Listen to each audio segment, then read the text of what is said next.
Vivian Mork. Ade Khutnayu, Tlingit and Yéilk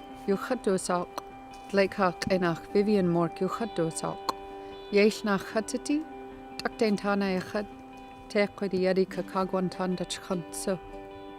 Please forgive me if there's anything that I say that may offend you. In the Tlingit language, my name is Yéilk, or Cute Little Raven. In English, my name is Vivian Mork, and I'm from the Raven moiety.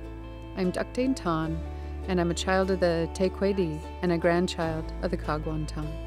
Gunalchèesh, thank you for joining me here today in Akwaan territory. I'm here in Juneau, Alaska this spring, and we are here harvesting all of our spring greens, all of our spring vegetables, and all of our spring medicines. Our people have been harvesting our traditional foods and medicines sustainably for more than 10,000 years. And here in the Tongass National Rainforest, we have some of the most diverse ecosystem in the entire planet. And we are lucky to have a diversity of traditional foods and medicines to choose from here in the forest. I want to take you into the forest with me to see what the forest provides. All of the food that we eat has a special relationship when it grows between the sun, the soil, the wind, the air, and the water. And here in Alaska, we are blessed with having a lot of daylight in the summertime, good rain, and some of the most untouched soil in the world. And that means that most of the foods that we have here in Alaska has more nutrition than just about anything else that you can get on the shelf. But there's a very small window of opportunity to be able to harvest our spring vegetables and our spring medicines. And I'd like to show you some of those very nutritious, good spring vegetables. Right here, we have fiddleheads. Fiddleheads are a wonderful spring green to eat, and every single fern that grows in the world has the nickname of fiddlehead when it first pops out, because you can see these ones are tall, and then you can see these ones are still tight and curled like the top of a fiddle. And so when I'm looking for the right kind of fiddlehead to get, I don't ever harvest them when they're unfurled like this because they could make you sick. So I like to harvest them when they're real tight and close to the ground. When I'm picking fiddleheads, one of the things that I like to do to make sure that I'm sustainably harvesting and I'm not taking too much is I just like to clean them right where I pick them. And this saves me a lot of headache when I get home. And it doesn't take long to take all of the outside off. And there you go, a nice beautiful fiddlehead. A lot of our greens that we eat from the store, like broccoli and spinach, have a lot of vitamin K. When we're looking for vitamin K for our traditional foods that we harvest here in Southeast Alaska, we can find them in the fiddlehead. They're quite nutritious, but not only do you have to harvest them at the right time in the spring when they're small and tight like this, you need to prepare them correctly. So what we like to do is boil them for about 10 minutes, maybe steam them for about 10 minutes, and then you can cook with them and add them to any kind of stir fry or soup, and they're really quite tasty and good for you.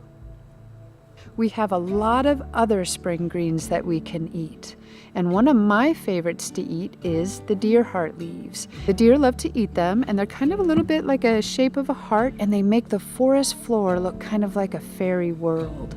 And when they come up in the early spring and they're still really tight is my favorite time to eat them. They're the most nutritious then, and they're also the most tasty. And then when they start to fan out, they're really great in salads. And if you look down here, you can see an example of when they're really tight. And then you can see an example of when it starts to begin to open up. And it looks like the shape of a heart. As summer starts to go, you're not going to want to eat as many of them because it might give you a little bit of a tummy ache. And then right next to them, quite often, you can find watermelon berry shoots. The watermelon berry shoot, or the wild cucumber, is so tasty. It has a little bit of the flavor of the wild cucumber in it, and I think near the top is the sweetest part. And you can see that there's a little bit of hairs down here. Some people will peel off the hairs and continue to eat that part of the stalk, or you can just snap it right there and you can eat the stalk and you can eat the leaves. And then the berries that come out taste a little bit like watermelon, so they nickname them watermelon berry. You can't eat too many of the seeds of the watermelon berry, so it's best to cook it and make a syrup or a jelly out of it. They're really good. Hey, guess what time it is? It's activity time! Today we're going to practice drawing some of the plants we have learned to harvest. Let's get started. First, we're going to need some materials.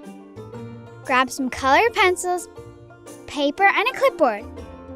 Make sure to bring a family member or friend to help you identify the proper plants.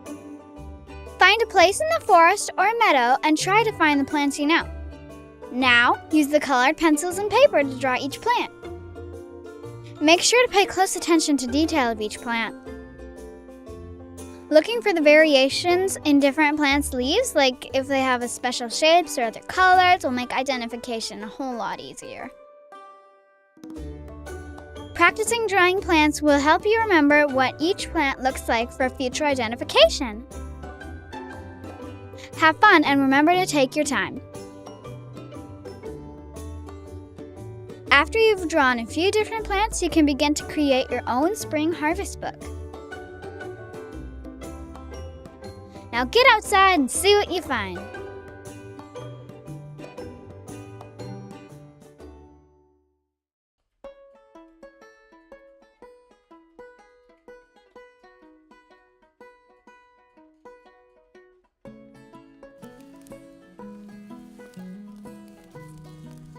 Here, what we're harvesting is Gunalchèesh. We have the wild celery, and then we have some yarrow here, and then we have some chocolate lily, and these are all growing together, and these are all yummy things. Right here, we have the wild celery, Gunalchèesh. We do have to be careful harvesting the Gunalchèesh because it has a photosensitive chemical that sometimes people can touch the hair and they might have an allergic reaction. And then some people can touch the juice and have an allergic reaction. But it's most potent on sunny days, and that's when it can give us a rash, and sometimes that rash will blister or boil or scar. So we want to be real careful. And always when we're learning how to harvest our traditional foods and medicines, we should always check with our moms, our dads, our aunties, our uncles, or our grandparents to make sure that we're harvesting the right way and at the right time and the right thing, to make sure that we're not going to get anything poisonous and we're going to get something that's yummy and tasty. And so I like to harvest the early leaves in the springtime, and I like to eat those. Sometimes I'll kind of bake them, make kind of like a kale chip, put some olive oil and some salt, pepper, garlic on it. It sure is tasty.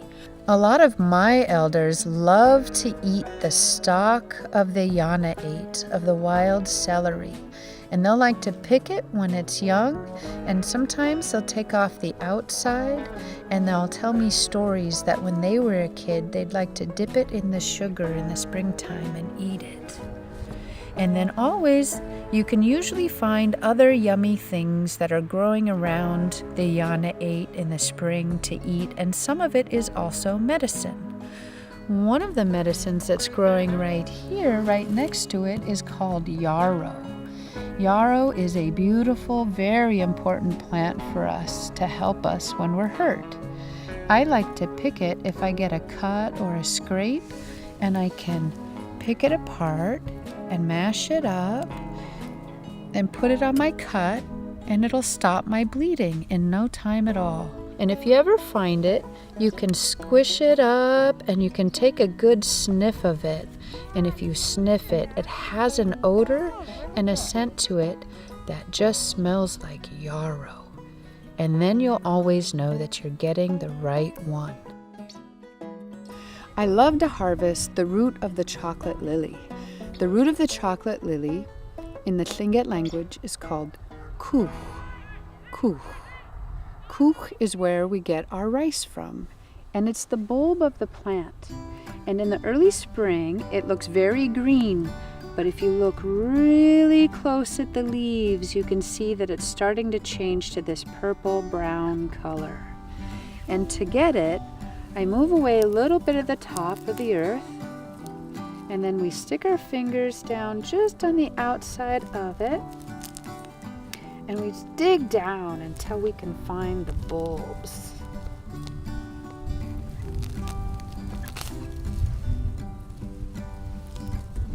And this is Tlingit rice, our kuch.